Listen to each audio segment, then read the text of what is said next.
उत्तर प्रदेश में शिक्षक भर्ती अभ्यर्थियों का आक्रोश थमने का नाम नहीं ले रहा है। शिक्षक भर्ती के अभ्यर्थियों ने आज लखनऊ में केंद्रीय मंत्री अनुप्रिया पटेल के घर प्रदर्शन कर रहे हैं और नारेबाजी जमकर हो रही है। कल ही शिक्षक भर्ती अभ्यर्थियों ने डिप्टी सीएम केशव प्रसाद मौर्य के आवास के बाहर भी प्रदर्शन किया। लखनऊ में शिक्षक अभ्यर्थियों का ये प्रदर्शन है। कैबिनेट मंत्री अनुप्रिया पटेल के घर के बाहर ये प्रदर्शन हो रहा है। आप देख सकते हैं एक अभ्यर्थी इसमें बेहोश भी हो गई है, जिससे लगातार हवा झली जा रही है, पंखा दिया जा रहा है। ये 69,000 शिक्षक अभ्यर्थियों के उम्मीदों का सवाल है, ये उनके भविष्य का सवाल है। विशाल प्रताप सिंह की एक रिपोर्ट दिखाते हैं आपको। लखनऊ में 69,000 शिक्षक भर्ती के जो अभ्यर्थी हैं वो फिलहाल एक बार फिर से धरना प्रदर्शन करने के लिए पहुंच गए हैं माल एवेन्यू इलाके में, जो कि केंद्रीय मंत्री अनुप्रिया पटेल और उत्तर प्रदेश सरकार के मंत्री आशीष पटेल का सरकारी आवास है। आप देख सकते हैं कि किस तरीके से बड़ी संख्या में जो अभ्यर्थी हैं वो फिलहाल यहाँ पर बैठे हुए हैं और इनके पास तमाम तरीके के जो यहाँ पर होर्डिंग्स हैं उसमें लिखा हुआ है कि हाईकोर्ट के आदेश का पालन करें, 6800 ओबीसी एससी शिक्षकों को नियुक्ति दिलाएं। और तमाम जो लोग हैं यहाँ पर वो धरना प्रदर्शन कल भी किए थे डिप्टी सीएम केशव प्रसाद मौर्य के आवास पर, और आज ये धरना प्रदर्शन हो रहा है दो मंत्रियों, केंद्रीय मंत्री और प्रदेश के मंत्री, उनके आवास के बाहर। आप लोग से जानना चाहूंगा कि कल भी आप लोगों ने प्रदर्शन किया, आश्वासन मिला, आज ये प्रदर्शन क्यों कर रहे हैं? देखिए, हम लोग पीड़ित हैं, 4 साल से पीड़ित हैं। 69,000 शिक्षक भर्ती में आरक्षण घोटाला हुआ। योगी आदित्यनाथ जी ने मान लिया, राष्ट्रीय पिछड़ा वर्ग आयोग ने मान लिया, हाईकोर्ट ने कह दिया, इवन सरकार ने लिस्ट भी 6,800 की निकाली थी। लेकिन जब माननीय हाईकोर्ट का आदेश आया तो माननीय मुख्यमंत्री जी ने मीटिंग किया और ये कहा कि त्वरित उस पर न्याय किया जाए। आज 20 दिन बीत गए, आज तक त्वरित न्याय नहीं हो पाया। हम लगातार कल केशव प्रसाद मौर्य जी के यहाँ गए, उन्होंने भी आश्वासित किया, लेकिन इस आश्वासन का हम क्या करेंगे? आश्वासन से हमारा पेट तो नहीं चलेगा ना, हमारी नौकरी तो नहीं मिलेगी ना। हम लोग लगातार अपनी मांग को लेकर पिछड़े दलित नेताओं को इकट्ठा कर रहे हैं। भाई आप जाइए, जब भी हम कल केशव प्रसाद मौर्य से मिले कि सारे समाज के नेताओं को एक इकट्ठा करके आप जाइए, माननीय मुख्यमंत्री जी से मिलिए कि आप लोग चाहते क्या हैं? आप लोग चाहते क्या हैं? हम लोग चाहते हैं कि हमारी भर्ती जो 69,000 शिक्षक भर्ती में घोटाला हुआ वो सही हो, माननीय हाईकोर्ट का आदेश का पालन हो। हमारे सभी नेता मिल करके जाएं कि केशव प्रसाद मौर्य, स्वामी स्वतंत्र देव, अनुप्रिया पटेल, सभी लोग मिल के जाएं और मुख्यमंत्री जी से कहें कि हमारे बच्चों को न्याय दें। तो ये न्याय के लिए जहाँ गुहार लग रही है, न्याय के लिए महिला अभ्यर्थी वही बैठे हुए हैं। बहुत दिक्कत हो रही है, मौसम बहुत ज्यादा अगेंस्ट है। क्या मांगे आप लोगों की? कब तक यहाँ धरना प्रदर्शन चलेगा? हम लोगों की जब तक मांग पूरी नहीं हो जाती तब तक धरना प्रदर्शन करते रहेंगे। 4 साल से हम लोग अपनी जगह से बाहर हैं, हमारी जगह कोई और जॉब कर रहा है। जब सरकार की हाई कोर्ट से आर्डर आ गया है, मुख्यमंत्री ने भी आदेश दे दिया है, कल डिप्टी सीएम ने भी ट्वीट करके बताया, लेकिन इन लोगों क्या अधिकारी इन लोगों से बढ़ के हैं? हम चाहते हैं हमारी मांग अभी जब तक नहीं पूरा करेंगे यहीं सड़कों पे रहेंगे। अधिकारियों पर भरोसा नहीं है? मतलब नहीं, अधिकारियों पर भरोसा नहीं है। सरकार पर भरोसा है? सरकार पर भरोसा भी नहीं है, क्योंकि इतने टाइम से हम लोग धरना दे रहे हैं। अगर इतना सरकार क्या उनसे बढ़कर अधिकारियों से अभी तक एक भी उनकी कहा सुनी नहीं की बातें। जब वो बोल रहे हैं कि इन लोगों की नियुक्ति कर दिया जाए, फिर क्यों नहीं करना चाह रहे हैं? हम चाहते हैं हम लोगों को नियुक्ति दे दिया जाए। न्याय के लिए फिलहाल यहाँ अभ्यर्थी जो हैं वो बैठे हुए हैं। आवाज दो हम है कि इस तरीके की यहाँ पर नारेबाजी हो रही है। फिलहाल जो मंत्री हैं अनुप्रिया पटेल, आशीष पटेल लखनऊ में अपने घर के बाहर मौजूद नहीं है, घर पे भी मौजूद नहीं है। लेकिन जिस तरीके से यहाँ बड़ी संख्या में अभ्यर्थी पहुंचे हुए हैं, कल डिप्टी सीएम के आवास से पहुंचे थे, आज वो केंद्रीय मंत्री और प्रदेश के मंत्री के आवास के बाहर मौजूद है। ये कहा जा सकता है कि हाईकोर्ट का जो आदेश है उसके पालन को लेकर के अभी भी 69,000 शिक्षक भर्ती सड़कों पर हैं और ये लगातार अपने लिए न्याय की मांग कर रहे हैं। क्या नाम है? मनोज कुमार के साथ विशाल प्रताप सिंह, इंडिया टीवी, लखनऊ।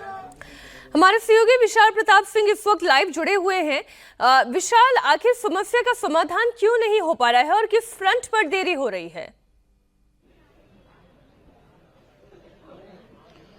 मीनाक्षी, इस समय हम लखनऊ में केंद्रीय मंत्री अनुप्रिया पटेल और प्रदेश के मंत्री आशीष पटेल के घर के आवास के ठीक बाहर मौजूद है, जहां आप देखिए कि सड़कों पर इस समय जो 69,000 शिक्षक अभ्यर्थी के जो कैंडिडेट्स हैं वो अपनी आवाज को लेकर के यहां पर फिलहाल धरना प्रदर्शन कर रहे हैं। कल डिप्टी सीएम केशव प्रसाद मौर्य के घर के बाहर प्रदर्शन होता है, धरना होता है, और आज अनुप्रिया पटेल के घर के बाहर प्रदर्शन हो रहा है। दरअसल जो शिक्षक भर्ती के जो अभ्यर्थी हैं उनकी मांग ये है कि हाईकोर्ट का जो आदेश है उसका पालन नहीं हो रहा है और 3 महीने का जो वक्त दिया गया है, अभ्यर्थियों को कहना है कि सरकार उसमें टाइम इसलिए ले रही है क्योंकि सुप्रीम कोर्ट में मामला पहुंच जाए और मामला लटक जाए। आप लोगों से जानना चाहूंगा कि वजह क्या है, आप लोग धरना प्रदर्शन में बैठे हुए हैं, कल भी प्रदर्शन था, आज भी प्रदर्शन है। वजह कुछ नहीं है, हम लोग की सीधी सी मांग है कि जो हाई कोर्ट का आदेश आया है उसको हमारी सरकार, योगी जी की सरकार, बेसिक विभाग उसका कंप्लायंस करे, हमको नियुक्ति दे, हमें विद्यालय दिया जाए। 3 महीने का वक्त दिया है सुप्रीम कोर्ट ने, क्या आप लोग हाई कोर्ट ने, उस पर आप लोग को भरोसा नहीं है? सर ये अधिकारी जो बैठे हैं ना 3 साल लगा देंगे, ये 4 साल से हमको गुमराह करके रखे हैं।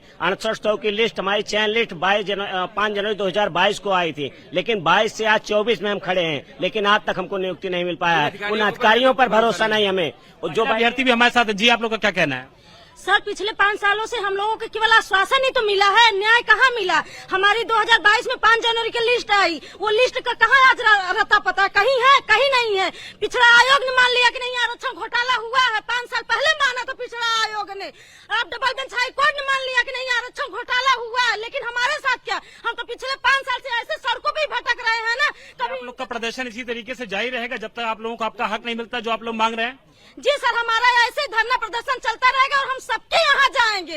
ऐसे कोई नेता मंत्री विधायक नहीं बचेंगे जिनके यहाँ न जाए हम लोग। जरूरत पड़ेगी तो हम लोग आत्मदाह तक करेंगे, लेकिन अब हमको न्याय चाहिए। देखिए, जो अभ्यर्थी हैं वो काफी ज्यादा परेशान हैं, निराश हैं और उनकी जो बातें हैं उनको सुन करके जो सहायक अभ्यर्थी हैं, बाकी लोग हैं, वो यहाँ पर ताली भी बजा रहे हैं। हालांकि जो मॉल एवेन्यू का इलाका है मीनाक्षी में, आपको बता दूं कि अनुप्रिया पटेल, आशीष पटेल का सरकारी आवास भी यहीं पर है, उनका ऑफिस भी यहीं पर है और ठीक बगल में जो रास्ता आप आगे देख रही हैं, इसके बगल में सरकार के जल शक्ति मंत्री और पूर्व प्रदेश अध्यक्ष स्वतंत्र देव सिंह का मकान है। तो जो अभ्यर्थी हैं उनका कहना है कि जब तक उनकी मांगों को नहीं सुना जाएगा, जब तक हाईकोर्ट के ऑर्डर का कंप्लायंस नहीं हो जाएगा, जब तक उनकी मांगे पूरी नहीं हो जाएंगी, तब तक वो इसी तरीके से सड़कों पर अपना प्रदर्शन करते रहेंगे, क्योंकि उनको अधिकारियों पर भरोसा नहीं है। ये मुख्य वजह है अभ्यर्थियों की प्रदर्शन करने के लिए और इसी वजह से वो लगातार पहले कल डिप्टी सीएम केशव प्रसाद मौर्य के घर के बाहर घेराव कर रहे थे और आज ये घेराव अपना दल का जो कार्यालय है, अनुप्रिया पटेल और आशीष पटेल का जो सरकारी आवास है, उसके बाहर जारी और हजारों की संख्या में जो अभ्यर्थी हैं 69,000 शिक्षक भर्तियों के, वो पूरे समय रोड पर डटे हुए हैं और अपने सत्याग्रह को लेकर के अपने आंदोलन को और तेज करने का काम कर रहे हैं। विशाल देखिए, इन अभ्यर्थियों के सामने अपनी चुनौती है, सरकार की अपनी बाध्यता है। अब जब मामला कोर्ट में पहुंच ही चुका है तो कोर्ट से ही कोई समाधान निकलेगा, लेकिन फिर भी संवाद की एक कड़ी को स्थापित किया जा सकता है। क्या इन अभ्यर्थियों से बात करने की सरकार ने कोई कोशिश नहीं की या अधिकारियों ने कोशिश नहीं की?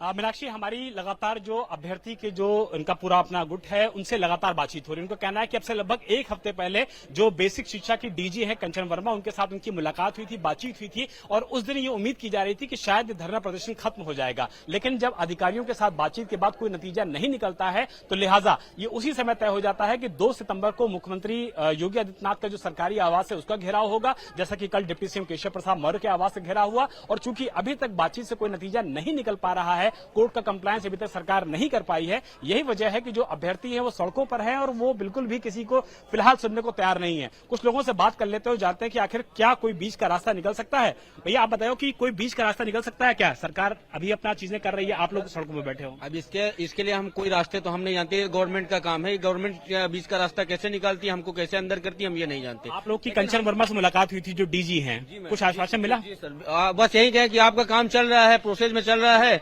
आपके लिए हम आपके लिए पूरा सिस्टम बना रहे हैं, काउंसलिंग शेड्यूल आपकी लिस्ट बना रहे हैं कि जितनी भी जो भी संगतियां हैं आप उसको अपनी हम ठीक करने बातचीत का काम जारी कर रखिए। देखिए, ये अभ्यर्थियों के लिए एक बड़ा चुनौतीपूर्ण समय तो है, सरकार की अपनी बाध्यता है, अधिकारी भी कोर्ट के आदेश पर ही अब काम कर पाएंगे, लेकिन सच्चाई ये भी है कि उपचुनाव की तारीखें नजदीक है। हालांकि अभी डेट अनाउंस नहीं हुई, लेकिन उपचुनाव तो होने हैं। उससे पहले अगर इतनी बड़ी संख्या में अभ्यर्थी अपने आवास को मुखर कर रहे हैं तो कहीं ये सरकार के लिए उल्टा ना साबित पड़ जाए।